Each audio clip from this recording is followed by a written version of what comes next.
Ge den till Kristoffer. Så blir han jätteglad. Jo du. Ge den till Kristoffer. Kom igen nu Misa. Nej, den är min. Ge den till Kristoffer. Ge den till Kristoffer. Vi kan jag få den? Alltså hon vet ju vem det är. Ja, det är så roligt. Det är det värsta. Nej. Pappa får det istället. Kan pappa ge den till Kristoffer? Så kan du och jag, vi kan dela den, du och jag. Kan du ge den till Kristoffer? Där borta. Oj, Så kan vi, när du har gjort det så kan vi öppna den tillsammans.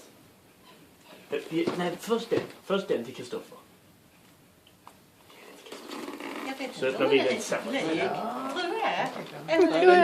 Ge den till Kristoffer. Ge den till Kristoffer. Så pappa hjälper dig. Ja, gör det. Ja, så gör Tack mig. Kan vi öppna den?